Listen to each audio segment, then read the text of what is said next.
orar, vamos? Eu vou pedir pro Caicão, que tá tudo feliz da vida aí, orar pra gente, iniciar com uma oração, Caicão. Amém. Oração, Timotinho. Pai Santo, nós te damos graças, Senhor nosso Deus, nós te louvamos, te adoramos, ó Pai, por ser esse Deus tão maravilhoso, tão bondoso conosco, Senhor nosso Deus, e nos dar, ó Pai, esse período maravilhoso de estudo, Senhor nosso Deus, juntamente com a tua igreja. Pedimos ao Senhor, ó Pai, que o Senhor nos ajude a fazermos desse momento, ó Pai, desses momentos, Senhor nosso Deus, momentos proveitosos, para que nós possamos colocar em prática, Senhor nosso Deus, tudo que nós aprenderemos hoje, ó Pai. Pedimos também ao Senhor que o Senhor possa abençoar o nosso pastor Josué, que trará a palavra, Senhor nosso Deus, que o Senhor possa capacitá-lo, Senhor Deus, a aplicar na prática, Senhor nosso Deus, tudo que será dito hoje, ó Pai.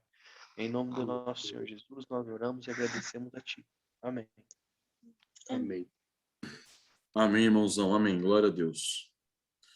Meus queridos, vamos lá? Amados, o Jobic, nós vamos tratar agora o 11º capítulo, cujo título é Arrependam-se. E nesse penúltimo capítulo, o Jobic vai abordar a questão sexual num ponto de vista da idolatria. Então ele vai apresentar para nós a relação entre o sexo e a idolatria. A relação entre a beleza, que muitas vezes nós buscamos beleza, tanto nossa quanto no cônjuge. Ele vai tratar também sobre o prazer como idolatria, a beleza como idolatria, o prazer como idolatria e a questão da gravidez como idolatria. Então ele vai começar dizendo sobre a relação do sexo com a idolatria. Isso sempre aconteceu, irmão, sempre houve essa relação. Na Bíblia a gente vai ver sobre os sacerdotes, aqueles sacerdotes pagãos, a relação deles, né, as prostitutas cultuais, relação da religião num todo com o sexo. Né? Então, eu ia falar que sempre teve muito ligado isso. A relação dos ídolos, os falsos deuses do mundo antigo sempre estavam associados ao sexo, tanto na ideia do prazer sexual, quanto com a ideia da fertilidade, tanto numa quanto na outra. Né? E ele vai mostrar para nós que nós não fugimos disso hoje ainda. Nós, seres humanos, somos os mesmos. Ontem, hoje, né? E continuaremos sendo os mesmos pecadores, os mesmos alienados de Deus, inimigos de Deus. Então, nós sempre faremos das coisas à nossa volta, ao nosso redor, ídolos. Sempre faremos deles ídolos. E do sexo não é diferente. Então, está chegando meu auxiliador aqui. Então, amados, a questão do sexo é diferente. Então, quando nós somos cativos por alguma coisa que não seja o Senhor nosso Deus, que não seja o Deus Criador, nós estamos com isso fazendo o quê? Dessa coisa ou dessa pessoa o nosso Deus, o nosso objeto de idolatria. Então ele vai mostrar o quê? Que o sexo é bom, mas o sexo não é Deus. O sexo é bom, mas ele não deve ser tratado como um ídolo em nenhum aspecto. Né? Então, quando nós entendemos a profundidade do leito conjugal, a profundidade da importância que Deus dá no leito conjugal, nós ofereceríamos a nós mesmos como sacrifício vivo a Deus, né? Para que ele viesse nos purificar dos ídolos. Então a ideia é justamente essa, irmãos, para livrarmos da idolatria sexual. Nós temos que ter consciência de que o leito conjugal é algo sagrado, é algo devotado, tem que ser algo consagrado ao Senhor nosso Deus, para que ele possa, libertando-nos da idolatria. Amém, queridos? Então, aí ele vai falar o seguinte, permita-me identificar 3 ídolos. Então, é quando ele vai falar do ídolo da beleza perfeita, o ídolo do prazer e o ídolo da gravidez ou da falta de gravidez. Então, com respeito à beleza, irmãos, nós já tratamos isso, inclusive falamos bastante na semana passada, essa questão da beleza, né? O padrão de beleza que nós muitas vezes buscamos no nosso cônjuge, ou o padrão de beleza que nós criamos, ou melhor, que nós queremos alcançar com respeito ao nosso próprio corpo. Nós mesmos queremos alcançar aquele padrão de beleza. Então, ele mostra o quê?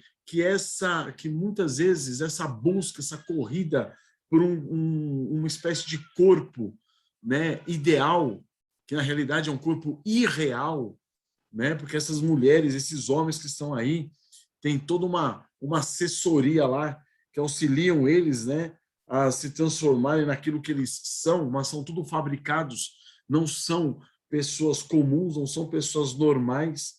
Então, essa corrida pela beleza, né, externa no homem, tanto do homem como da mulher, ele vai falar que nos últimos anos, até os homens foram pegos, né, por essa vaidade excessiva, essa busca desenfreada pelo corpo escultural. Então, tudo isso, irmãos, essa obsessão pela beleza física, ela se torna o quê? Se torna um ídolo.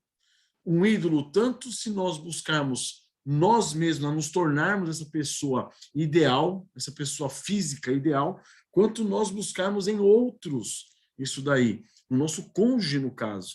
Né? Como se a beleza garantisse o prazer sexual, como se a beleza garantisse a realização conjugal, como se a beleza fosse suficiente para prender o seu cônjuge a você e fazer com que ele te ame mais. Né? E nós, homens, muitas vezes, pensamos o quê? Que a beleza pode ser algo que vai nos prender, fazer com que nós amemos mais a nossa esposa. Tudo isso, irmãos, é falácia. Tudo isso é idolatria. Então, eu vou mostrar justamente que, no casamento, a questão da beleza, ela tem pouquíssimo valor. Porque Deus não deu às pessoas bonitas mais capacidade do que as pessoas normais para quê? Para agradar seus cônjuges. Não é a beleza exterior que vai fazer com que nós nos agrademos das nossas esposas. Não vai ser a beleza exterior que vai fazer com que as esposas se agradem mais de nós. Homens, isso não tem uma interferência direta na relação sexual dentro do matrimônio. Então, vai mostrar que o relacionamento conjugal, irmãos, o relacionamento sexual, ele tem pouco a ver com a forma do corpo, o tamanho do corpo, mas tem a ver mais com o quê? É com o caráter cristão. É com o caráter que nós nos importamos. É o caráter que vai fazer com que nós amemos mais o nosso cônjuge. Então, é o caráter que vai mostrar isso daí. E lógico que o caráter ligado a uma pessoa que é realmente convertida, uma pessoa que foi realmente regenerada, transformada. Porque só o caráter também não é suficiente, mas sim um caráter transformado, um caráter regenerado. É lógico que na visão do mundo, né, se a pessoa der muita importância à estrutura física, ela vai se frustrar. Mais cedo ou mais tarde, como nós já dissemos aqui, todos nós envelheceremos, né, se não morrermos antes. Então, todos nós que temos essa expectativa na parte física, chegará uma hora que nós nos frustraremos, porque isso vai deixar muito a desejar. Agora, contudo, se a pessoa ainda que é do mundo, ela dá mais importância ao caráter, ela vai ter mais realização do que outras que dão importância à carcaça física, né? Mas, com respeito a nós cristãos, o que importa é um caráter regenerado, um caráter transformado, à imagem de Cristo. Então, é isso que nos dá prazer. Ele vai citar aqui Provérbios 11, 22, dizendo que a mulher bonita, olha lá, a mulher bonita que não é discreta é como joia de ouro em focinho de porco. Provérbios 11, 22. Então, esse versículo, ele é fantástico, porque a beleza colocada numa pessoa que não dá importância ao desenvolvimento do seu caráter e não dá importância ao evangelho é uma beleza inútil. É como joia colocada no focinho de porco, ou seja, não presta para nada. É algo somente físico, somente externo, que pode encher por pouco tempo, né, agradar os olhos, mas em seguida, quando você entra em contato com a pessoa, aquilo é tão fútil, tão vazio, tão inútil, que você perde todo o encanto, todo o prazer que poderia surgir. Então, amados, ele fala que continuemos, né? Olha lá, continue a preservar a santidade. E aí ele orienta a gente, cuida assim, cuide do seu corpo, né? E se entregue ao seu cônjuge como você é, sem sentir vergonha. Então, a ideia, irmãos, é exatamente essa. Não é porque o nosso corpo não é ideal que nós vamos ter vergonha no nosso corpo. Não. Na relação conjugal, se nós damos muito mais importância a um caráter transformado à imagem de Cristo, o corpo, irmãos, é de menos. O corpo fica em segundo, terceiro plano. Então, cuide sim do seu corpo, porque ele é o santuário do Espírito Santo. Né? Alimente seu corpo, se puder fazer exercícios, faça. Cuide do seu corpo, mas não como um Deus. Não tratando ele como um objeto de adoração, uma idolatria. Né? Hoje, se nós analisarmos, irmãos, nós podemos ver o seguinte: as academias hoje são templos cultuais. As pessoas, grande maioria das pessoas, frequentam a academia hoje para quê? Para cultuar o próprio corpo. São narcisistas, né? São hedonistas, elas buscam o prazer, só vivem em torno do prazer, e o prazer voltado para quem? Para elas mesmas.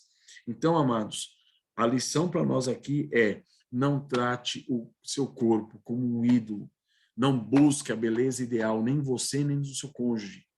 Não faça isso, busque Cristo no seu cônjuge. Busque um caráter transformado por Cristo Jesus, um caráter moldado à imagem de Cristo. É esse o ponto. É esse o ponto. Certo? E não tenha vergonha do seu corpo quando você for se entregar ao seu cônjuge. Né? Não tenha vergonha. Você é um com o seu marido, mulheres. Vocês são um com a sua esposa, homens. Então não tenham vergonha do seu corpo. Que vocês possam ter essa liberdade. Porque foi para a liberdade que Cristo nos libertou, não é isso? Foi para a liberdade que nos chamou. Então sejamos livres dessa agarra satânica, miserável, que agarra muitas pessoas à nossa volta. Então que isso não seja algo que venha nos prender. Amém? O segundo ídolo que ele vai tratar, você gostaria de falar alguma coisa sobre o corpo, amor? Não. É que ela já tem um corpo perfeito. Sim. Vamos lá. O segundo ídolo, irmãos, é o ídolo do prazer.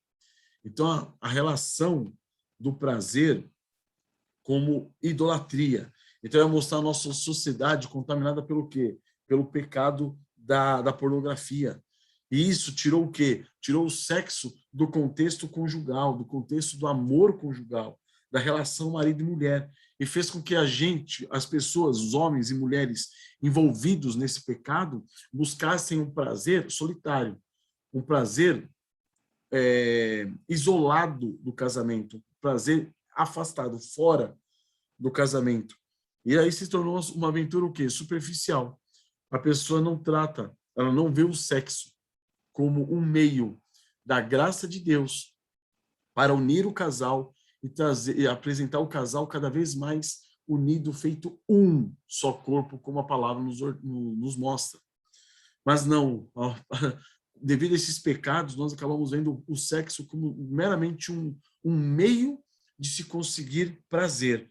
E aí o prazer sexual, inclusive o orgasmo, como ele disse, se tornou o quê? Se tornou mais um ídolo a ser venerado na nossa sociedade, cultuado na nossa sociedade. E como nós já dissemos em outras vezes, muitos de nós viemos de situações como essas, viemos desse tipo de escravidão. Muitos de nós, irmãos e irmãs, vieram de uma situação em que eram escravos da pornografia e até hoje lutam contra isso. Então, amados, essa é a nossa realidade. Então ele apresenta o prazer sexual como um Deus que não deve ser adorado por nós, um Deus que deve ser o quê? Quebrado, uma idolatria que deve ser moída, deve ser despedaçada nos nossos corações.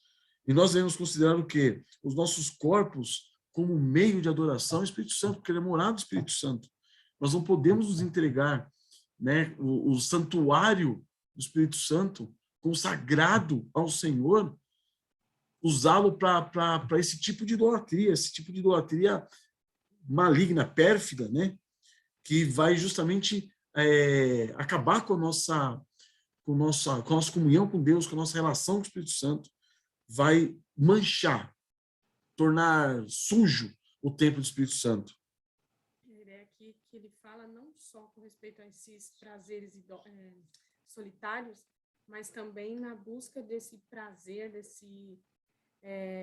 desse prazer mesmo através da relação sexual, até mesmo dentro do casamento, mas com o foco nesse hedonismo. Eu preciso obter aquele prazer. Então, eu vou ao meu cônjuge sempre com esse anseio, e aí ele até trata, né, a ideia de como se fosse quanto mais melhor, né? Então, quanto mais sexo melhor, e de mais variados modos possíveis para que eu consiga ter cada vez mais prazer. Então, mesmo dentro do casamento, o propósito não é esse. Então, graças a Deus, né, pela graça do Senhor, muito do que é falado está fora do nosso contexto hoje por sermos cristãos, né, por estarmos casados e tudo mais.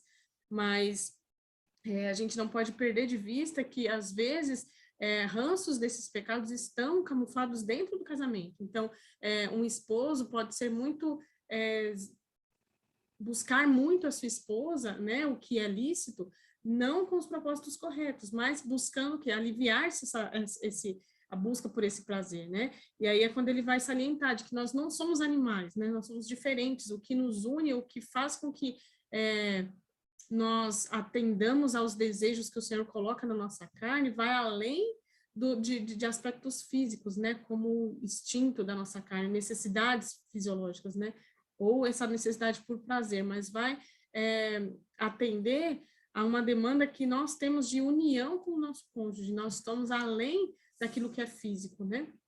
Isso, e aí ele vai citar o R.C. Sproul, que diz que somos chamados a satisfazer o nosso cônjuge. Então, essa relação do pecado, né, da idolatria, fundamentada no prazer, ele faz com que nós busquemos sempre o nosso próprio prazer. Sempre. E aí o João Bico vai falar que os piores amantes do mundo são aqueles que se importam consigo mesmo. São aqueles que buscam o seu próprio prazer. Então, essas pessoas são as piores pessoas com quem você pode se relacionar. Porque ela é egoísta, ela sempre busca o seu próprio prazer. E ele vai mostrar exatamente o quê? Que essa idolatria do prazer faz isso conosco. Torna-nos egoístas. Faz com que nós busquemos sempre os nossos próprios prazeres. E deixemos de lado o quê? O nosso cônjuge, a necessidade do nosso cônjuge. Então, esse é um ponto, irmãos, importante, para que nós possamos o quê? Entender que o prazer, muitas vezes, sendo um ídolo nosso, nós devemos quebrá-lo. Pedir ao Senhor graça para que nós quebremos esse ídolo, joguemos esse ídolo fora, de modo a podermos o quê? Servir o nosso cônjuge, buscar o prazer do nosso cônjuge, para a glória do Senhor. Amém? Mais alguma coisa na questão do prazer? Amém. E aí vamos entrar agora no terceiro ídolo. O terceiro ídolo é o ídolo da gravidez. Ele aponta como um ídolo bastante sutil. Ele cita, inclusive, Raquel, com respeito a Jacó, que ela chega para Jacó e diz, dá-me filhos, senão morrerei. Mostrando que a idolatria que Raquel fazia, né, da questão da gravidez. Se ela não tivesse filhos, ela morreria. Então, se ela tivesse filhos, ela se contentaria, se alegraria e ficaria satisfeita. Ou seja, o prazer dela, a satisfação dela não estava em Deus. A necessidade dela, a escravidão dela estava no quê? No fato dela não ter filho. Isso tornava ela extremamente amargurada. Então, ele vai mostrar para nós que é um desejo natural do homem e da mulher querer ter filhos. É uma motivação abençoada também para a intimidade sexual, como nós já vimos no começo do livro. Ele apresentando o sexo como meio também do quê? De fertilidade, um meio de multiplicarmos, né? De encher a terra como o Senhor nos ordena. Contudo, irmãos, quando ter filhos se torna para nós um ídolo, isso vai arruinar o nosso casamento. Isso vai arruinar o sexo, inclusive, a relação sexual. Por quê? Porque nós usamos... Porque aí a ideia vai ser o quê? Usar o seu cônjuge para quê? Para que você realize esse objetivo, satisfaça essa sua idolatria.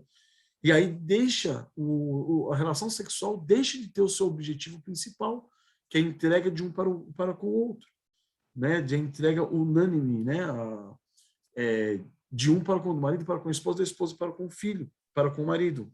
Então, amados, o único meio de nós nos livrarmos dessa idolatria também é o quê? Confiando no Senhor Jesus Cristo, buscando ajuda por meio do Espírito Santo, sabendo que a madre, quem abre, é o Senhor, a madre, quem fecha, é o Senhor. Isso não está ao nosso alcance, né? Eu lembro que a gente, acho que foi na Tainá, né? Que a gente se programou tudo, falando assim, ó, vamos engravidar mais ou menos no mês tal, porque vai nascer no mês tal. Esquece. O Senhor faz do jeito dele, como lhe apraz, do modo como ele quer. Ele abre a madre quando ele quer, ele fecha quando ele quer. Então, que nós possamos nos sujeitar a isso e não fazer disso um ídolo. Todo esse processo, né, de gerar um filho, ele faz parte da vida do casal, né? Não é o intuito primeiro, né? Como nós vimos lá no início do livro, ele faz parte de todo esse processo, faz parte, inclusive, daquilo que Deus determinou para o casal, mas isso vai discorrer conforme o Senhor quiser. Então, para alguns ele dá muitos filhos, para outros ele dá menos, para alguns ele não dá nenhum, né? Então, a ideia é que a gente tenha a gravidez, né, o ter filhos ou não filhos, como mais uma coisa que faz parte do matrimônio, do casamento, que isso não pode tomar um lugar que não deve, né? Um lugar de prioridade ou como principal dentro da relação, porque isso vai trazer doença ao casal, né? E aí, como ele disse, tanto o fato de querer ter filhos, né, a idolatria como um objetivo, a gravidez como um objetivo, né, de um anseio muito grande, quanto o medo de não, né, pelo desejo de não ter filhos, o medo de engravidar também traz essa idolatria, né, demonstra essa idolatria. Isso, esse medo vai atrapalhar, inclusive, o relacionamento conjugal do casal, né, o relacionamento sexual. Então, ele apresenta esse medo da gravidez, é algo muito comum hoje, né, na nossa sociedade. É muito mais comum você encontrar pessoas não querendo engravidar, infelizmente, do que pessoas querendo engravidar, buscando pela gravidez. Isso justamente apontando para um desejo egoísta, um caráter egoísta que foi desenvolvido por meio dessa sociedade, encontrando guarita no nosso pecado, desenvolveu-se o quê? Esse medo de engravidar, justamente com esse receio, né, de prejudicar o corpo, de estragar os planos, ser mais gastos, né? Ter mais gastos na família. Então, amados, esse medo ele impede a aproximação entre o casal. O casal alcance uma satisfação sexual, porque ele acaba impedindo, né, um dos objetivos do sexo, que é o quê? A procriação, que é ter filhos, para a honra e glória do Senhor. Amém? Então, esse é o segundo aspecto do terceiro ponto da idolatria. Eu queria complementar, amor, porque isso é tão perigoso, porque ele muitas vezes vai regular a maneira como o casal vai se relacionar. Então, desde frequência, né, ou abstenção, vai ser regulado pelo quê? Né, se eu quero muito engravidar ou se eu não quero engravidar, se eu tenho esse medo de engravidar. Então, muitas vezes o casal, ou um ou outro, pode guardar isso no coração, né? E você vê que, de repente, uma mulher que procura muito o marido, ela pode estar com isso no coração, com esse desejo de engravidar, né? Ou casais onde existe pouca frequência de relacionamento, com esse receio de se a gente ia engravidar e agora não é o momento, tudo mais. Então, esse é um dos reflexos que essa idolatria traz na vida do casal. Isso, e no relacionamento isso é muito ruim, porque você vai ver que a pessoa ela não está buscando um relacionamento sexual por causa do cônjuge, por amor ao cônjuge, por amor ao marido, por amor à esposa, não. ela está buscando sempre com segundas intenções. Ou deixando de buscar também, não por amor, né? Não levando em consideração o cônjuge, mas é a si mesmo que ela está levando em consideração. Então, a praga do egoísmo, irmãos, em qualquer relacionamento, ele é destruidor. Ele destrói relacionamentos. Então, que nós possamos nos livrar disso. E a base da idolatria é o quê? É o egoísmo.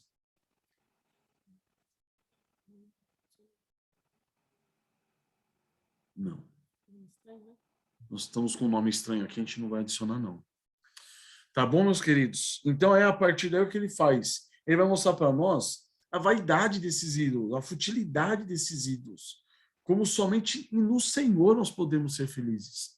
Todos esses ídolos, quer seja a questão da beleza perfeita, quer seja a questão do prazer, né? A busca pelo prazer, busca desenfreada pelo prazer, e a questão da gravidez, todos são ídolos, irmãos, que não nos trazem satisfação, não nos trazem prazer. Nós somos felizes em Deus. Esses ídolos, eles nos escravizam. E se nós cremos no Senhor Jesus Cristo, nós estamos libertos disso. Então, que nós possamos o quê? Crer nessa liberdade que nós temos em Cristo Jesus e deixar esses ídolos de lado. Por quê? Porque a beleza física, o prazer a beleza física, o prazer, os filhos, são tudo dádivas de Deus, mas cada qual tem que ficar no seu devido lugar. Cada qual tem que ser usufruído com gratidão, né? Cada qual tem que ser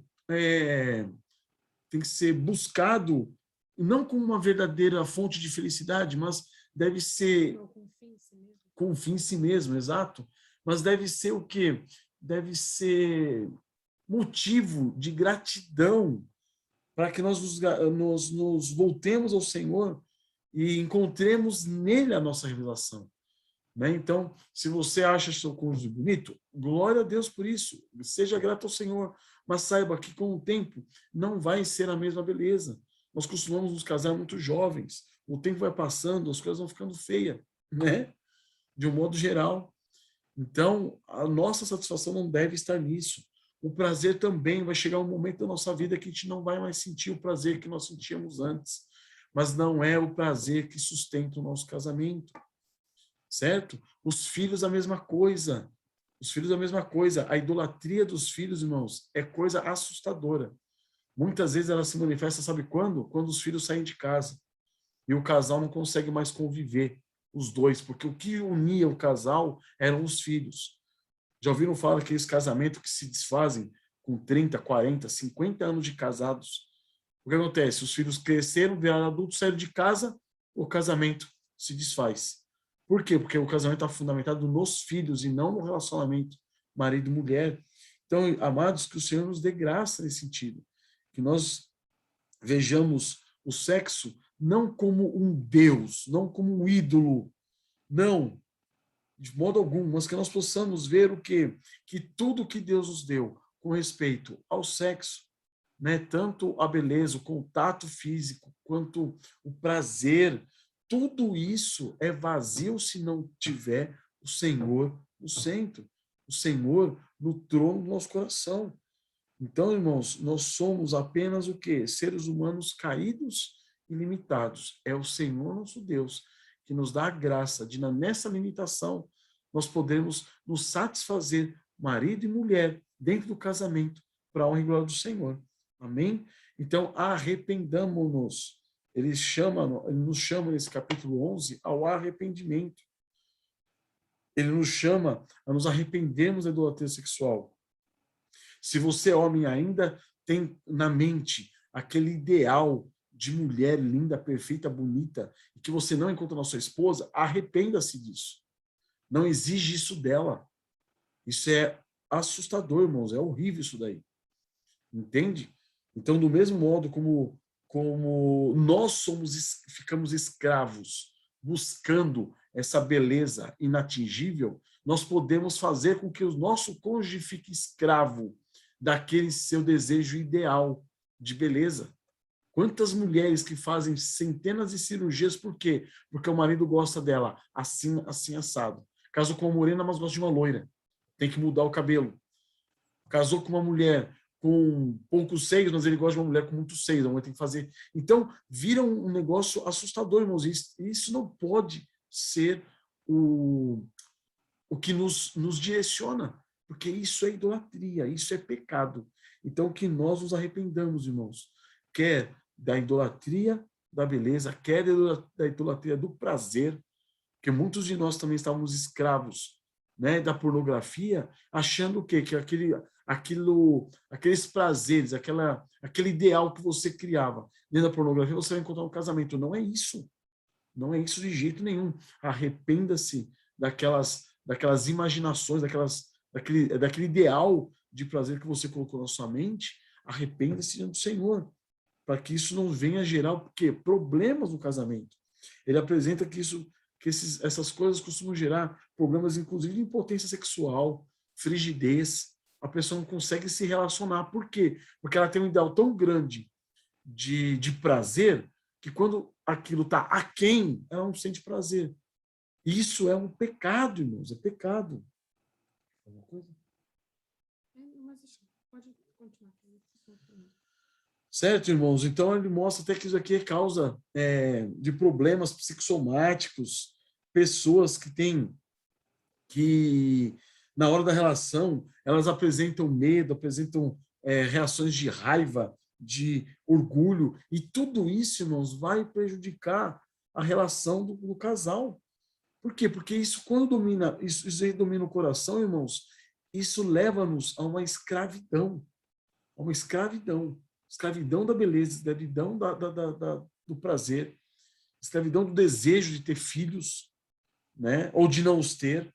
Então, tudo isso, irmãos, nós devemos colocar diante do Senhor e não permitir que isso venha influenciar o nosso relacionamento sexual no casamento, que é uma bênção do Senhor.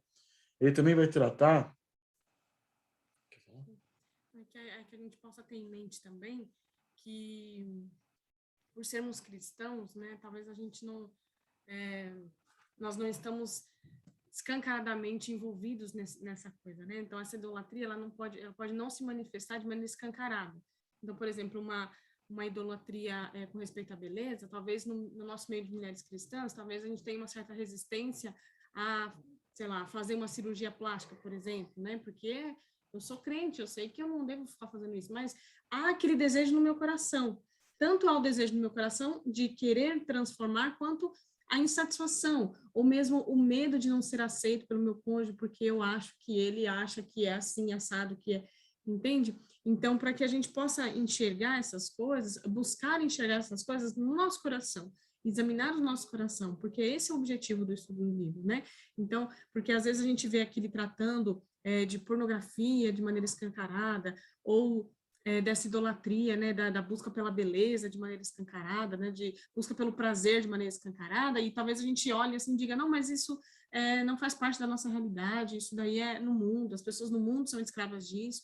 Então, que a gente não seja ingênuo a achar que ranços desses pecados não possam estar no nosso coração, né, porque se em algum momento o nosso objetivo, né, de buscar o nosso cônjuge seja somente o nosso prazer, nós estamos pecando nessa idolatria, né? Se algum momento a gente se sente insegura, né, como foi falado no capítulo anterior, na nudez diante de nossos esposos, né, por achar que ele está reparando nisso, naquilo, ele está comparando nisso, naquilo, eu preferi que meu corpo fosse assim, um assado, e isso é um ranço dessa idolatria, né, ou mesmo a questão da gravidez, se o fato de não haver filhos, né, me desanima a ter relação com meu esposo, isso é ranço dessa idolatria.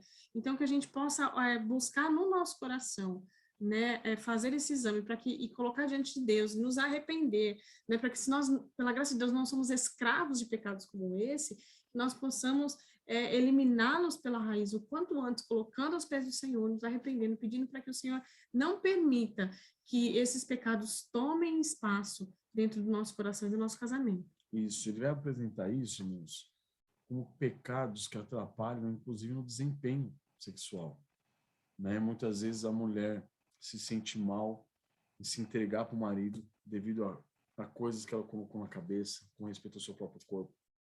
Às vezes o homem não tem um desempenho sexual na relação matrimonial com sua esposa. Por quê? Porque na cabeça dele ele alimenta desejos que estão fora da realidade de marido e mulher. Então, tudo isso, irmãos, ele coloca como prejuízo. É o prejuízo que nós temos no desempenho sexual com o nosso cônjuge, com a nossa esposa, ou as mulheres com o seu marido. Isso é prejudicial, isso é muito ruim, irmãos, porque afeta diretamente o relacionamento do casal, o relacionamento conjugal. Contudo, ele vai também mostrar que o desempenho, muitas vezes, a gente trata o desempenho, a gente pode tratar o desempenho também como um ídolo. Né? Pessoas que falam assim, nossa, eu tenho que dar conta da minha esposa essa noite, né? Senão estou perdido, senão... E isso daí acaba atrapalhando e a pessoa acaba entrando num processo aí de impotência sexual, né? Então, a questão do desempenho também pode se tornar um ídolo, viu, irmãos? O casamento, ele coloca aqui, tem a ver com amor e não com desempenho. O casamento, ele tem a ver com amor que nós temos do mesmo modo como Deus nos ama. Ele nos ama de modo o quê? De modo incondicional. Nós não merecemos o amor dele e ele ainda assim nos ama. Nos amou a tal ponto de nos dar o seu filho, né? Uma graça, um favor totalmente merecido. Então nós devemos amar nosso cônjuge da mesma maneira. O amor, ele se refere a uma aceitação imerecida. Eu aceito a minha esposa do jeitinho que ela é. É do jeito que ela é que eu amo. Ela ama a mim do jeito que eu sou. Não há exigências além daquilo que nós somos. Porque quaisquer exigências que venham buscar algo além daquilo que nós somos, já vai nos levar para o caminho de escravidão. Então, que nós aceitemos o nosso cônjuge e que o nosso cônjuge nos aceite do modo como nós somos. Porque essa é a relação no casamento. Que nós possamos buscar essa atitude, uma atitude de humilhação mesmo. Humilhação que é nossa, de entendermos que nós somos imperfeitos e nos aceitarmos do jeito que nós somos. Na humildade. Né? A humildade de fazer o quê? De não buscar algo que nós não somos. Sejamos humildes, aceitemos aquilo que o Senhor nos concedeu, para que nós possamos o quê? Aceitar também o que o Senhor nos deu no nosso cônjuge. Seria importante, né, lembrar de tudo que foi falado nos capítulos anteriores, né? Nós já estamos no penúltimo capítulo, mas lembrar de tudo que foi falado nos capítulos anteriores. Por quê? Porque esse momento, né, onde é tratada a questão da relação sexual, ela é um reflexo de toda a vida do casal junta, né? Amém. De todo o companheirismo, de toda a cumplicidade que o casal tem. Então, é isso que ele vai tratar no final do capítulo, além da humildade, que você pode tratar as coisas com bom humor até, né? Então, com simplicidade. Uma vez que nós não estamos mais escravos, né? Não somos escravos nem desses 3 pontos que o autor coloca aqui, nem dessa questão do desempenho, né? Quando as coisas começarem a ou dar errado, ou degringolar, né? A questão, por exemplo, do físico, né? Ou você planejou algo e deu errado, né? Planejou uma noite de amor, o filho chorou, ou qualquer coisa assim. Tudo isso pode ser tratado com bom humor, né? Pensando que você está diante daquele que é uma carne, uma só carne com você, né? Então, esse é um remédio, do que pode ser um remédio para tratar de todas essas coisas, né? De maneira saudável, de maneira lícita, de maneira tranquila e natural. Exatamente. Ele fala como isso é belo, como isso é libertador. Quando você pode ser você mesmo, seu cônjuge pode ser ele mesmo ou ela mesma, né? E nós tratarmos um com o outro com humildade, tornando o sexo o que mais agradável. E havendo sexo, glória a Deus, não havendo, glória a Deus também. É o que ele mostra aqui. Até mesmo nas fraquezas a gente vai poder tratar com bom humor, dar uma risada de vez em quando, né? Falar, a gente queria fazer, mas não deu certo. Por N motivos, né? E desse modo nós seremos livres, irmãos. Ele vai colocar aqui, ó, envolvidos por esse clima de graça nutrida pelo Evangelho, nós somos livres para desfrutar das dádivas de Deus com o nosso cônjuge, sem tentar transformar o sexo em algo que ele nunca foi criado para ser. Amém? Então, que nós tratemos o sexo como Deus criou, no lugar que Deus colocou, tá? Que nós venhamos a ter nossas mentes renovadas. Renovadas pelo quê? Pelo Evangelho. Sejamos transformados pela renovação da nossa mente. E aí nossas atitudes serão transformadas também. Que nós deixemos cada dia mais de lado os pensamentos mundanos, os princípios mundanos no que diz respeito ao sexo.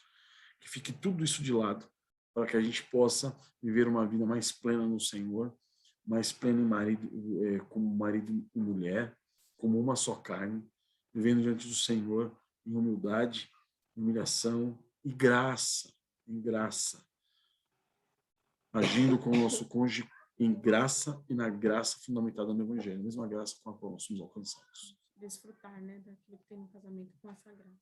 Amém, meus queridos? Eu vou encerrar agora para abrir para os comentários, tá? E por favor, irmãos, comentem. Senhor nosso Deus, nós somos gratos a Ti, Pai, porque em todas as áreas da nossa vida, meu Deus, Teu Evangelho, ó Pai, é suficiente. Tua graça é suficiente, ó Pai. Senhor amado, quão maravilhoso é estudarmos esse livro, meu Deus, e vermos que em coisas pequenas da intimidade do casal, meu Deus, Teu Evangelho toca, Teu Evangelho alcança, Teu Evangelho, meu Deus, ele vai e transforma. Obrigado, Pai, por essa maravilha, meu Deus, que é o Teu Santo Evangelho, o Evangelho de nosso Senhor Jesus Cristo. Obrigado, Pai, pela graça com que nos alcançaste, o amor com que nos alcançaste, meu Deus, e que com o qual Tu nos sustém hoje, Pai, dia a dia, com esse amor, com essa graça. Ó Senhor, ajuda-nos, ó Pai, do mesmo modo, a tratarmos nossos cônjuges, meu Deus, com graça, meu Deus. Ó Senhor, possamos tratar nós homens, nossas esposas, em graça, com graça. Ó Senhor, que as esposas possam tratar os maridos com graça. E que desse modo, meu Deus, o Evangelho de nosso Senhor Jesus Cristo, pelo qual fomos alcançados, como eleitos seus, ó Deus, que esse Evangelho que transformou a nossa vida possa transformar também cada detalhe do nosso relacionamento íntimo e conjugal com as nossas esposas e as esposas com seus maridos. Nós pedimos isso, ó Pai, para que haja um crescimento na intimidade, para que haja um crescimento, meu Deus, na consciência de uma só carne entre marido e mulher, os irmãos da nossa igreja, que todos nós possamos desfrutar mais e mais disso, Deus, para a honra do Teu santo nome, para o crescimento da nossa família e para o desenvolvimento espiritual de cada um de nós, Pai. Nós pedimos em nome do Senhor Jesus, Deus. Amém, Senhor.